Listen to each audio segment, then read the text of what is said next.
ৰূপহী মজলীয়া বিদ্যালয় প্ৰাংগণত অগপ দলৰ এখন বৰ্ধিত কাৰ্যনিৰ্বাহক সভা অনুষ্ঠিত হয়।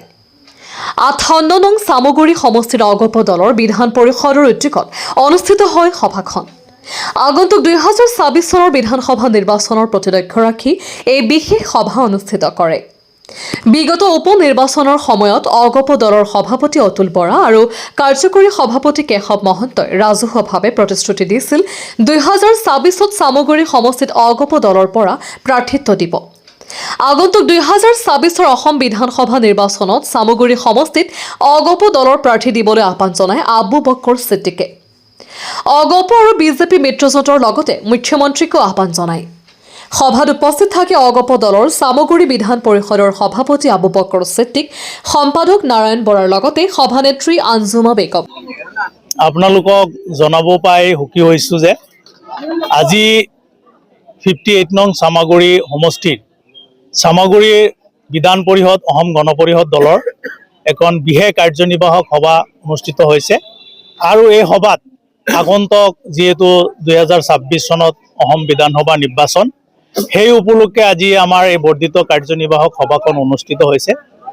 আপোনালোক জানে যে যোৱা উপ নিৰ্বাচনত চামগুৰি সমষ্টি, পুৰণা চামগুৰি সমষ্টি অসম গণ পৰিষদ আৰু ভাৰতীয় জনতা পাৰ্টীৰ মিত্ৰজোঁটৰ প্ৰাৰ্থী আমাৰ ডিপ্লুৰঞ্জন শৰ্মা ডাঙৰীয়াক বিপুল ভোটত জয়লাভ কৰিছে আৰু সেই সময়ত চামগুৰি সমষ্টিত আমাৰ অসম গণ পৰিষদ দলৰ সভাপতি আৰু কাৰ্যকৰী সভাপতি আহি আমাৰ মাননীয় ডিপ্লুৰঞ্জন শৰ্মা ডাঙৰীয়াৰ হৈ প্ৰচাৰ চলাইছিলে আৰু বিশেষ এটা আমাৰ সভা হৈছিলে লৰিমুখত।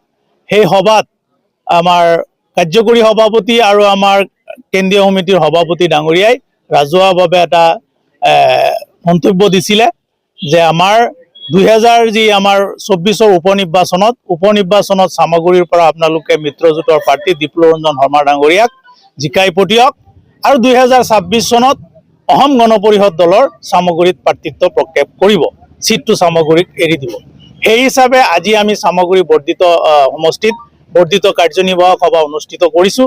এই সভাত আমি প্ৰস্তাৱ গ্ৰহণ কৰিছোঁ আমাৰ কেন্দ্ৰীয় সমিতিৰ সভাপতি মাননীয় অতুল বৰা ডাঙৰীয়া, কাৰ্যকৰী সভাপতি কেশৱ মহন্ত ডাঙৰীয়া আৰু অসমৰ মুখ্যমন্ত্ৰী মাননীয় হিমন্ত বিশ্ব শৰ্মা ডাঙৰীয়ালৈ চামগুৰি সমষ্টিৰ অসম গণ পৰিষদৰ দলৰ পৰা আমি মেমৰিয়াণ্ডাম দিম যে আগন্তুক ২০২৬ নিৰ্বাচন হ'ব, সেই নিৰ্বাচনত অসম গণ পৰিষদ দলক চামগুৰিৰ চিটটো যাতে দিয়ে, তাৰ বাবে আজি আমি প্ৰস্তাৱ গ্ৰহণ কৰিছোঁ।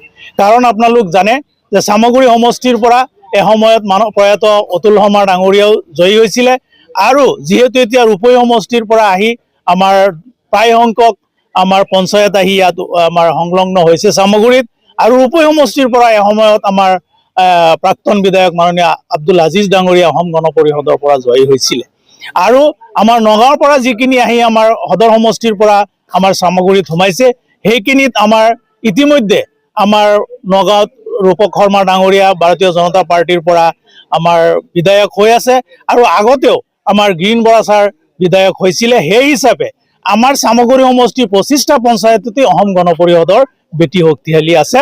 গতিকে আজি এই সুযোগত অসমৰ মাননীয় মুখ্যমন্ত্ৰী আমাৰ অসম গণ পৰিষদৰ সভাপতি অতুল বৰা ডাঙৰীয়া আৰু অসম গণ পৰিষদৰ কাৰ্যকৰী সভাপতি কেশৱ মহন্ত ডাঙৰীয়া আৰু বিজেপিৰ ৰাজ্যিক সভাপতি দিলীপ শইকীয়া ডাঙৰীয়াক আমি অনুৰোধ জনাইছোঁ যে আগন্তুক নিৰ্বাচনত যাতে চামগুৰিৰ চিটটো অসম গণ পৰিষদত দিয়ে আৰু যদি তেওঁলোকে দিয়ে আমি নিশ্চয় এটা কথা দিছোঁ যে চামগুৰি সমষ্টিৰ বাহিৰে চৰকাৰৰ লগত অংশীদাৰ হোৱাৰ বাবে আমি মিত্ৰজোঁটৰ প্ৰাৰ্থী অসম গণ পৰিষদৰ সমৰ্থিত বিধায়ক বনাই আমি বিধানসভালৈ পঠিয়াম।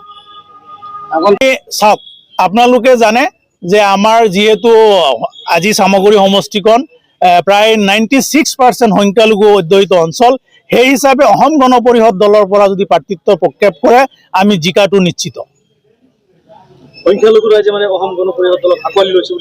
যে ইতিমধ্যে মাননীয় মুখ্যমন্ত্ৰী হিমন্ত বিশ্ব শৰ্মাৰ যিবিলাক অভিলাষী আঁচনি আমাৰ ৰাইজৰ আগত দিছে, ৰাইজক দিছে, সেই হিচাপে সংখ্যালঘু মানুহ কোনো পধ্যেই আমি বঞ্চিত হোৱা নাই।